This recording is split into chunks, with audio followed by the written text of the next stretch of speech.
আসসালামু আলাইকুম my dear students.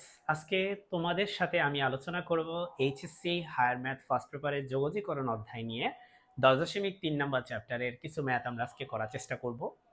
চলো শুরু করি। প্রথমে তোমরা যে ইন্টিগ্রেশনটা দেখতে পাচ্ছ, এটা দেখতে ভয়ঙ্কর মনে হলেও এটা খুবই সহজ, খুব সহজে এটা সমাধান করা যায়। আমরা শুরুতে যেটা করব, আমরা উপর থেকে e to the power x K common নিব। তাহলে দেখো এটা হচ্ছে e to the power 5x, e to the power 5x থেকে যদি আমি একটা e to the power x common নিয়ে নিই তাহলে থাকে হচ্ছে e to the power 4x। কেন? কারণ e to the power 4x এখানে দেখো এই দুটো যোগ করো, তাহলে তো আছে, x এর সাথে 4x যোগ করলে হবে হচ্ছে 5x। তার মানে এটা যে কথা এটা আসলে একই কথা। সিমিলারলি এখানে যদি তুমি একটু সরি আমি হচ্ছে 4x কমন নিতে চাচ্ছিলাম, আমি ভুলে বলছি x, কারণ আছে 4x কমন নেওয়ার। এখানে আমি 4x কমন নিব, কারণ 4x কমন নিলে আমার হচ্ছে এখানে থাকে একটা x। খেয়াল করো, এই যে খেয়াল করো এখানে আমি যদি 4x কে কমন নিয়ে নিই তাহলে থাকে শুধুমাত্র e to the power x।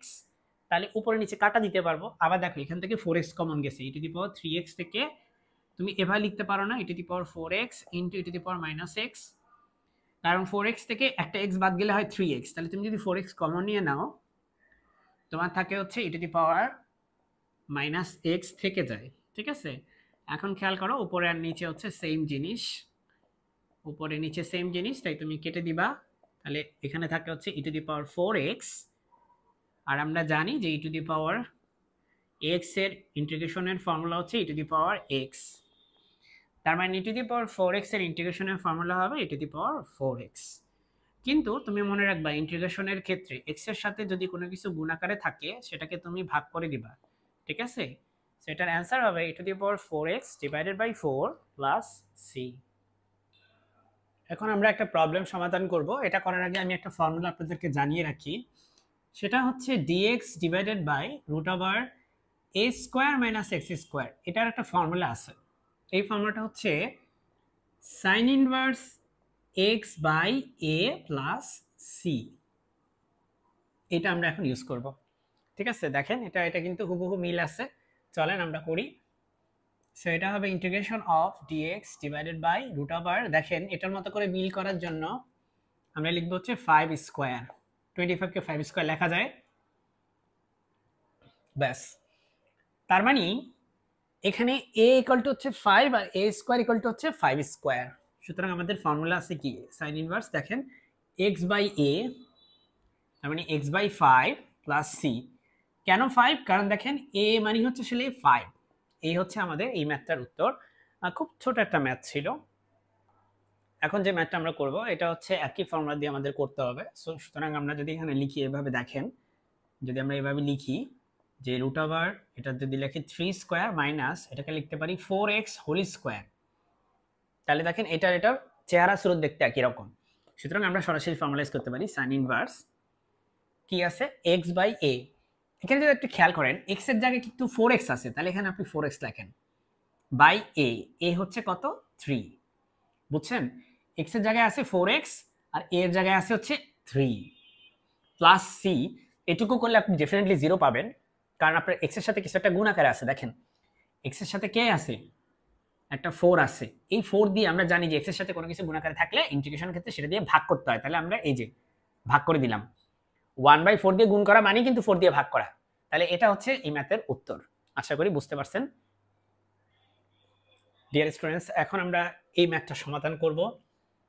এটা সমাধান করার জন্য একই এই ফর্মুলা ইউজ করব আমরা। ঠিক আছে, তো আমরা প্রথমে 5 কে লিখব হচ্ছে √5 হোল স্কোয়ার। কেন? ওই যে a স্কোয়ার এরকম বানানোর জন্য লিখব। আর এই এখানে দেখেন এখানে আছে 4x স্কোয়ার, এটাকে আমরা লিখতে পারি 2x হোল স্কোয়ার লিখতে পারি, তাই না? সেটাকে আমরা 2x হোল স্কোয়ার লিখব। এখন দেখেন আমরা আচ্ছা আমি আর ইন্টিগ্রেশনের চিহ্ন দিয়ে কি করব, এখন চলেন আমরা হচ্ছে সরাসরি অঙ্কটা সমাধান করে ফেলি। সেটা হচ্ছে আমাদের অঙ্কটার এটার ইন্টিগ্রেশনের অ্যান্সার হচ্ছে sin inverse x by a। So আমরা এখানে লিখি যে sin ইনভার্স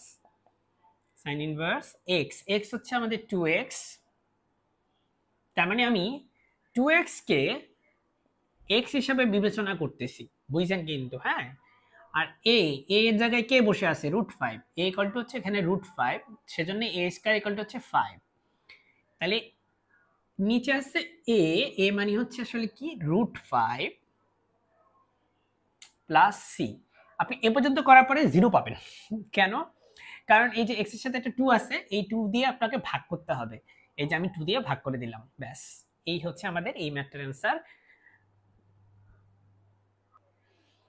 এখন আমরা প্রায় একই রকম ভাবে আরো একটা ম্যাথ করব, অলমোস্ট সিমিলার ওয়েতে। সো আমি চেষ্টা করতেছি আপনাদের সাথে এক জাতীয় যতগুলো ম্যাথ আছে সেগুলো একসাথে করিয়ে দিতে, যাতে আপনাদের উপকার হয়, আপনারা বুঝতে পারেন যে এই ফর্মুলাটা আমি কিভাবে অ্যাপ্লাই করব বারবার। ওকে, সো দেখেন এই 2 কে আমরা লিখবো হচ্ছে √2 স্কয়ার এভাবে, আর এই 3 কে আমরা 3x স্কয়ার কে আমরা নিশ্চয়ই √3x হোল স্কয়ার লিখতে পারি, তাই না? একই তো জিনিস। সো আমরা এখানে লিখি √3x হোল স্কয়ার। ওকে, এখন দেখেন আমরা এখানে পাচ্ছি sine inverse x by a। তাহলে এটাই কিন্তু আমার x।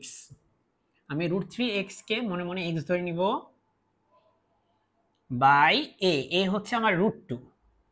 a স্কয়ার যদি হয় 2, তাহলে a হচ্ছে আমার এখানে √2, √2 কে আমি মনে মনে x ধরে নিব। এটা ভালো কথা, তাহলে x বাই a হইল, প্লাস c দিলাম, কিন্তু তারপরেও অ্যান্সার হবে না, কারণ হচ্ছে আপনার x এর সাথে একটা √3 গুণাকারে আছে, সেই √3 দিয়ে আপনাকে অবশ্যই ভাগ করতে হবে। এটা কিন্তু অনেক ক্রুশিয়াল একটা ব্যাপার, অনেকে ভুলে যায়। আমি বারবার প্রত্যেকটা ম্যাথে বলতেছি, x এর সাথে যদি কিছু থাকে সেটাকে আপনাকে ভাগ করতেই হবে, যদি কিছু না থাকে তাহলে আর কোনো সমস্যা নেই, তো থাকলে অবশ্যই আপনাকে ভাগ করতে হবে। এটা আপনাকে মাথায় রাখবেন, আপনি মাথায় রাখবেন, ঠিক আছে?